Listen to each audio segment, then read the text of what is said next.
Magandang hapon po. Ako po si Chris, ang inyong Ops Officer sa NutriHydro.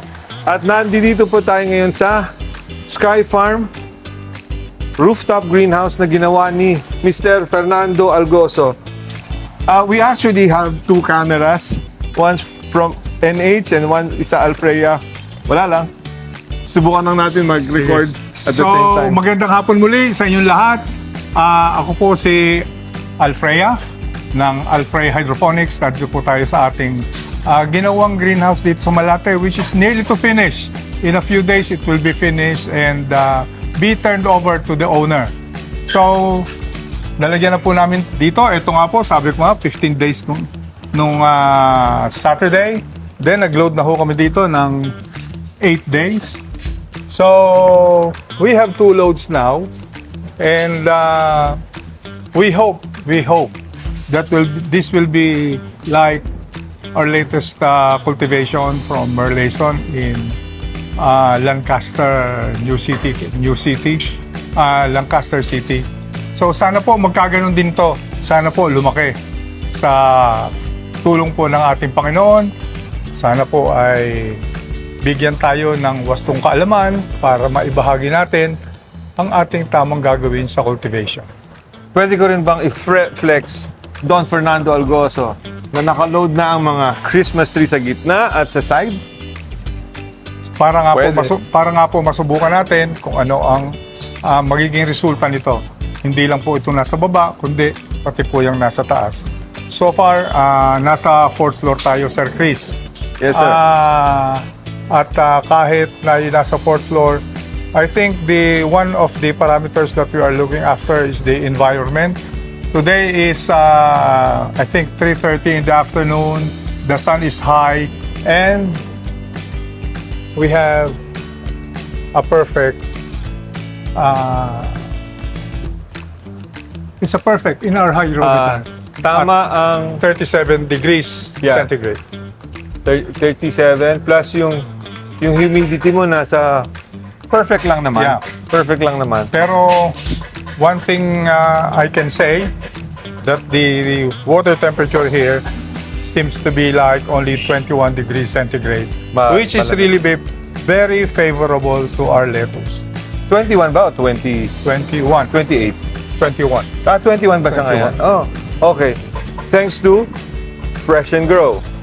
Yeah, thanks to Fresh and Grow. Okay, Mr. Algoso, Don Fernando, question.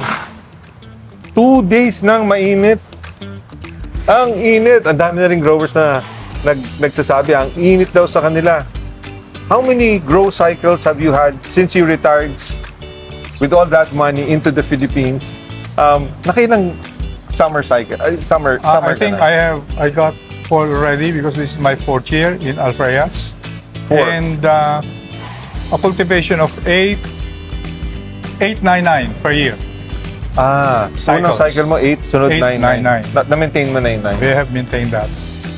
Of course, no one else, well, the best person, one of the best persons to give tips and advice is, brother, Hindi naman. paano ba magtanim ng letsugas sa summer? As I said before, even do sa mga workshop natin, teka muna, workshop. Nabanggit natin ang workshop. I am planning really with the help of NutriHydro to conduct a seminar, Advanced Hydroponics again, a bit more deeper than before, bago ako umalis papuntang UK. So, I think that will be happening on first week of April, if God will prevail. Dahil sa dami po nagtatanong sa atin, meron po ba kayong seminar? May seminar kayo? Ang sabi ko, one-on-one. Pagod nun. Pero sa dami, parang hindi ko kayang i-accommodate. So, it will be a workshop. Okay. Malaking trabaho. So, guys, we are planning to have, now I can answer you, we are planning to have a seminar workshop in advanced hydroponics. Okay. April 2026. Before me departing to the UK. At ibabahagi po namin yung aming journey kay Merlayson. Super, galing That na. is my latest cultivation, and this one. So by April, we can see the result of this one. So, yun ang measuring stick natin. Okay? So, see you April. Sali kami. Ngayon, okay. Sali kami. Kasama kayo, Ako na magbabato na nga ng unang tanong. Pwede ba? Ang Ano init. ba ang gagawin? Ang init. Ang init. Okay, first, pag mainit, Don Fernando, before I start throwing questions to you, ng real actual experiences ng growers, ano bang ine-expect natin pag ganitong tag-init? Ang ine-expect natin una. Pero before we go there, before you plant this season, konti namang knowledge muna. Magtanong muna kayo sa tamang mga tao. Hindi po yung puro experience. Sabi ni ganon, sabi ni ganito. Guys, you're gonna lose your money. Go and grow with Alfrea. That's the only thing I can say. Secondly, ang marami pagka ganitong summer ay mga insekto. Oh, okay. Insect.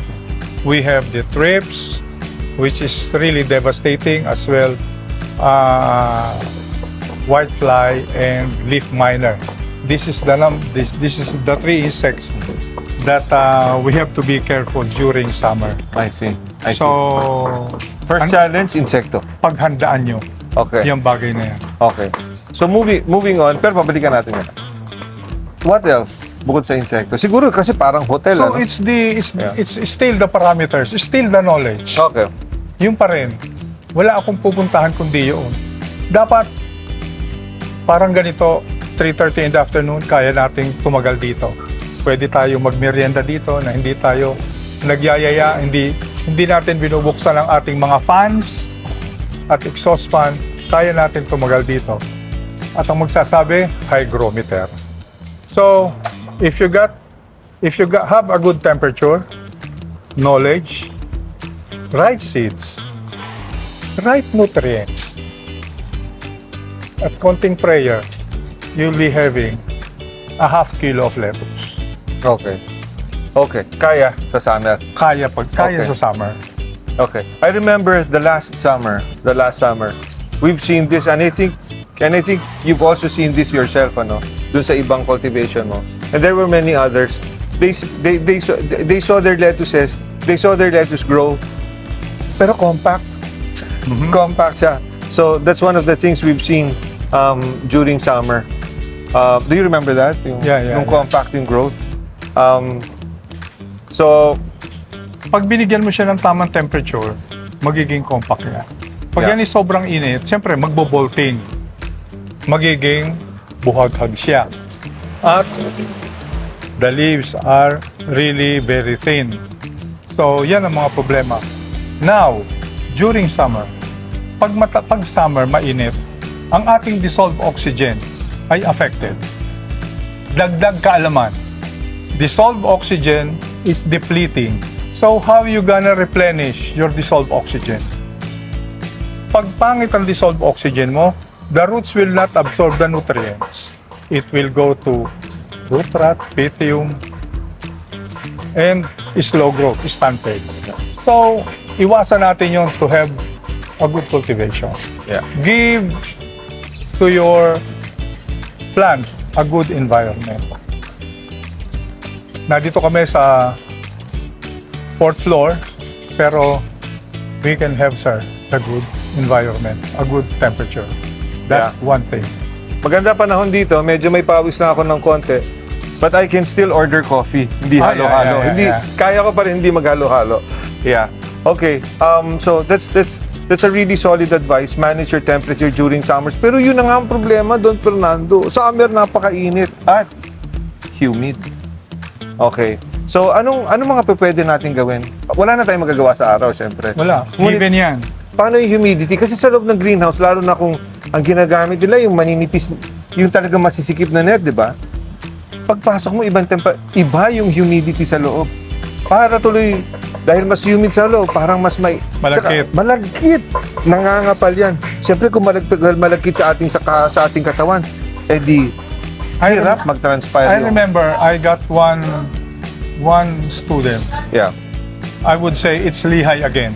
Kasi makulit yan eh. Hi, Lihay. Lihay, shout out. Makulit ka kasi. Ha? Kaya nahuhuli mo ako minsan. So, I told him, what's the use of your fan? Sagot niya sa akin, di pag mainit, ventilador natin, maglagay tayo ng net shade. Pero hindi na ako naglalagay ng net shade. Bakit? Our lettuce needs sunlight. Bakit natin tatakluban? We don't have. If ever you pull your shade net at a certain time, ganun din babalik sa dati ang temperature sa loob. What are you blocking? As the sunlight. So, nakukompromise yung growth. Plus, photosynthesis, of course. So, yun ang ginagawa namin. So, fan, wala kaming net shade.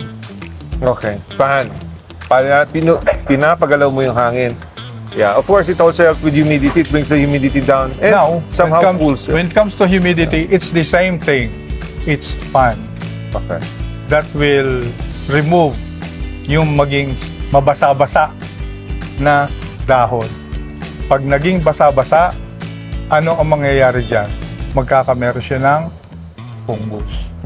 Kaya dapat walang fungus sa summer, Okay. dapat sa tag-ulan lamang. Yeah.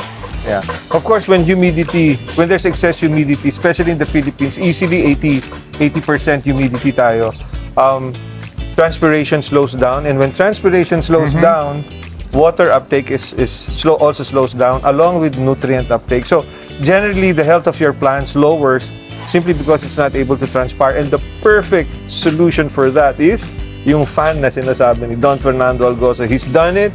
He's seen the results. He's proven it, and now he's sharing with the community. So thank you very much. Because that is proven already. We have proved it. Before, hindi ko masabi-sabi yun. Baka mali kasi ako.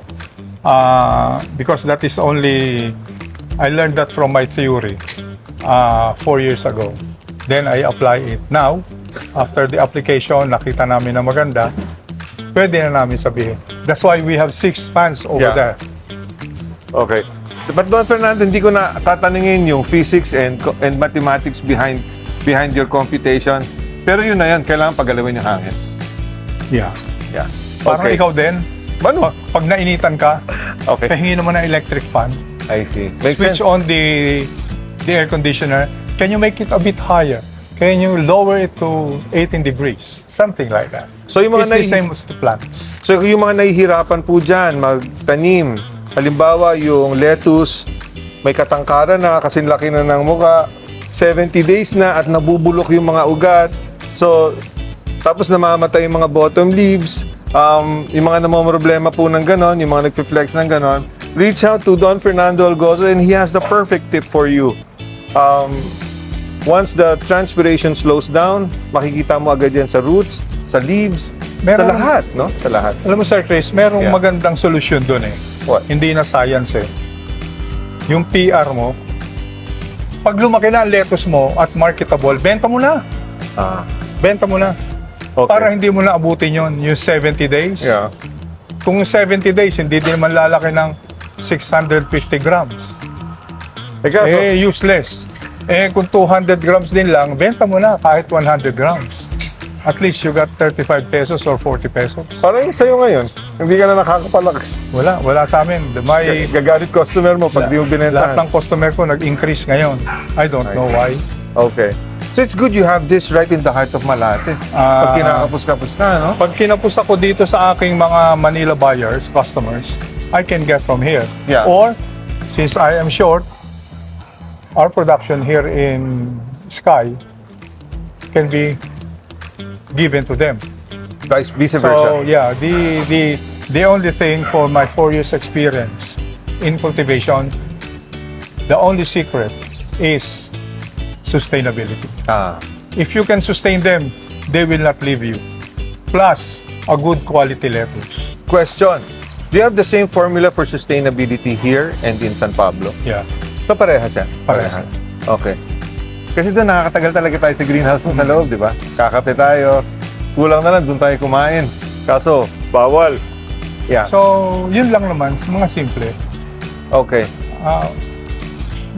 What tip can you give to our growers in your side as a nutrient company? Okay. Yeah? Pagkakataon ko to para magbenta. Hindi benta eh. Okay. Mag-promote. Okay. May share sa kanila yung ating mga kailangan gawin para hindi maranasan yung pagkalugi. Kasi I know in Laguna and in Cavite, there are growers that are really utang-utang kay Mr. Singh. So, anong nangyari? In-assume niya, nakikita, hindi naman pala kumita, 150 a day, at 60 days, hindi kayang bayaran. So, to avoid that, ano naman yung may tip mo sa kanila? Sagutin ko na. Ang ganda ng tanong eh. Sa business po, ako po, ang tinitingnan ko po, kasi anyone can talk about profits. So you put up this greenhouse will, di ba yung computation natin last time, will bring you in 2.2 million. Yeah. Every Tom, Dick, and Harry, anyone out on the street, kahit yung nagsisigaret vendor, kahit sino, nagpuputo, may-ari ng bangko, doktor, mayaman, anyone can tell you, ganito ang pwede mong kitain. But myself, and some of the most successful people I know, they don't talk about the kita. Okay, may ballpark figure ka kung anong kikitain mo. But everyone plans for risk. Basically, everyone plans. The successful people I know, those who've managed and succeeded, what they do is, okay, what are the top 10, 20, 30 things to make sure that my business fails? Tapos, yun ang sinosolve nila. Yun ang iniiwasan nila, yun ang sinosolve nila. At, well, if you know how to mess up your business, hindi mo gagawin. And because, let's hugas. Pag na-manage mo kasi yung risk mo, the likelihood of your success is huge.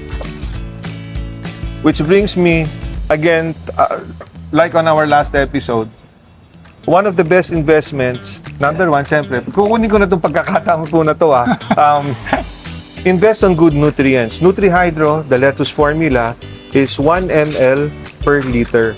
So compare that to the other products in the market where you need 2 ml per liter. Imagine that with NutriHydro, you get double of what you pay for compared to the other brands. In fact, that makes NutriHydro really, really affordable. And what's even better is that everyone who used NutriHydro properly, from Luzon to Mindanao, knows that NutriHydro works and it grows the healthiest, largest, and the heaviest lettuce all over the country. So that's number one. Use the right nutrients. Of course, volunteer na po kami. That's gonna be NutriHydro. And of course, you can always approach us. Don Fernando Algozo, he tests out the nutrients and cultivation to the max. So that's one is nutrients, and as you said, invest on the right source of knowledge. Huwag mong pagurin sarili mo. If you have the right person to mentor you, I mean, okay, you can go for Google, YouTube, but you really need a good mentor. Parang kung fu, Yeah, kung fu. You need the right teacher. Cultivation is not just about books. You really have to be there. You really have to work with a really good cultivator who can share the experience with you and walk through the experiences with you. Another. Hindi, ako muna. Bidadagdag ako. Ako nga sana. Hindi kasi ganito eh. Ano? Ang problema kasi sa atin, gusto natin talagang kumita. Alam natin sa hirap ng pamumuhay. I would suggest na kung gusto mo lang, tapos hindi mo kayang i-sustain, pipigilan ko na yan. Dahil ang daming nagtatanong sa akin, ang daming pumupunta sa akin, ang una kong tinatanong sa kanila, gaano kadami ang gusto mo, bagkanong gusto mong kitain, meron ba tayong puhunan? Meron ba tayong mag-aalaga? It's about money, management, manpower, and lastly, market. If you have these four, go. Like this one. new in your eyes, bago sa paningin nyo, may Fresh and Grow. Yes. Yeah. So, kung gusto nyo malaman ang detalye tungkol sa Fresh and Grow, meron tayong dagdag kaalaman na ating pag-uusapan mga isang araw. Ang tip, dissolve oxygen. Yun ang tip ko sa inyo, dissolve oxygen. So, kung may magandang dissolve oxygen, malaki na ho ang inyong pag-asa na makapag-harvest kayo ng 300 gram. Dahil hindi po kasi kumpleto kung dissolve oxygen lang. Meron pang ibang parameters na kailangan para makamit natin yung ating na-vlog kay Leto Sinakap na 650 in 58 days. Achievable ho yan. Hindi po yan salamangka. Hindi po yan pabigat-pabigat. Hindi po yan binabasa. Katotohanan po yan. So, yun lang po ang akin may idagdag kay Sir Chris. Sir Chris, tuloy ka. Pasensya ha, na Okay lang. baka kasi makakalimutan ko eh. Ganun din ako. Okay. One of the best things you can do, iyayabang ko na, i-flex ko na. One of the best things I've seen is actually the Fresh and Grow. Itemize ko na yung tatlong features niya. It dissipates chlorine from, kasi isa po yan sa mga problema eh. Pag Tulad dito. Yeah, sa city, inside the city. When you grow in the city, yung tap water is full of chlorine. So, Fresh and Grow helps a lot in dissipating chlorine into the air.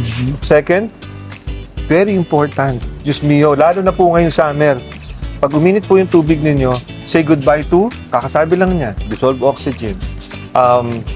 And thirdly, well, all that water action, bringing the water up and down, lumalamig na yung tubig mo, nakakapag-infuse pa siya ng oxygen into the water that runs through your channels. Napapabalik mo ang dissolved oxygen Yeah. pag lumamig. So malamig po yung tubig. Hindi siya chilled. Yeah. But it's going to be relatively a lot cooler than your ambient temperature. In fact, sa ano mararamdaman mo nga eh. Di ba itong mga channels, mararamdaman mo, mainit ito sa mga greenhouse. Pero yung sa'yo, pag lubog mo sa tubig, mararamdaman mo yung diferensya nung pinagkaiba. When that comes out, I'm gonna be one of your first buyers, please. Yeah. Tsaka first reseller. Yeah. We have few Fresh and Grow that has been out in our friends, lettuce growers. Meron din po tayong mga ibang may mga ibang grower. They cannot pinpoint what's happening for the past couple of days because I heard that in the north parang mas uminit doon ng mas maaga-aga pa. I think it's warmer in their place like a week earlier from what we experienced here. Pero dati takot akong pag sinabi sa akin Pangasinan, hindi ko na tinatanggap eh. Ngayon, I have an inquiry from Pangasinan. Iniintay ko lang sa kanya yung kanyang sagot. If he got all the requirement that we need, igogo na namin kahit Pangasinan. Alam namin mainit. Okay. Natatanda ko kasi Pangasinan, meron kasi isang masarap na kinakainan doon. Dinadala kami palagi ni Don Romy Ico. My good friend, the great golfer in Pangasinan. Yeah. But yeah, so some of the common problems now are actually roots turning brown and along with heads turning yellow. Plus PTO. Yeah, doon na nga pala. Tapos papasok na yung pagkabulok ng mga ugat. So, basta nakita mong mga brown na yan, bulok na yan, may problema na. dapat talaga thread light at maputi. Mr. Argoso, merong practice akong natutunan dati. The guy's name is Eman Camacho. Ginagawa niya, nag-free siya ng, pero matrabaho Yellow. Matrabaho. Yeah, nag-free siya ng bote ng soft drinks sa ref, tapos nilalagay niya during the day. Will that at least somehow help? It will help, but the problem is Consistency. napakatrabaho nun. Yeah. Oo. Ngayon, kung hindi mo kayang ibigay yung tamang temperature, if your temperature is erratic, up and down, so, ikaw man, uminom ka ng malamig, I see. masisira ang boses mo. Yeah. So, yun na nga ang mga sinolusyon namin. Okay. Labas mo na kasi ang fresh and grow na yan. Wala na rin yung chiller, wala nang ganun kasi mahal, kuryente. Yeah. It works. But it has, fresh and grow has a lot more advantage than the chiller. Yeah. Okay. So, Obserbahan muna ninyo. so init, ang ina-expect nilang risk, pests, pythium, different kind of rots in the root. So, the best thing is to, katulad nito, misting. This is perfect for summer, right? Yeah. Meron bang risk pag nag-mist? Pagsala ang paggamit mo ng misting, O, sige. Paano magkamali sa misting? siguro sa susunod na episode na lang yun. Dito Baka yung ating mga growers ay malito. Ano ba itong mga sinasabing ito? Akala ko ba tama na yun? Yung pagdadagdagan na naman. Okay, so fan solves, moving the air and fan solves temperature Yes. and humidity. And it will solve a lot, including fungal disease kasi pag basa masyado yung dahon, nagkakasakit siya. Humid. Yeah. Halumigmig in Tagalog. Ah, okay. Yeah. So, doon muna tayo mag-stick.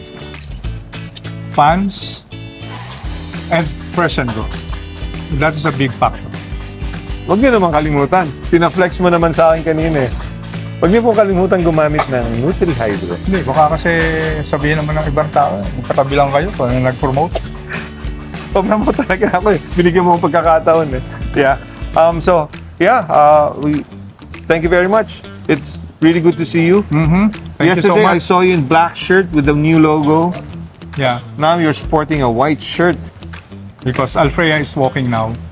Yeah, ang ganda. Alfreya is traveling now. Yeah. That's good. So, guys, before we leave and say goodbye, grow fresh, then grow smart, then come and go. Come and grow with Alfreya. So, see you on my next vlog. And dagdag kaalaman. Fernando Argoso, Alfreya, from Alfreya Hydroponics, and my Chris Tuason, your ops officer at Nutri-Hydro. See you on the next video. we both say goodbye. Bye.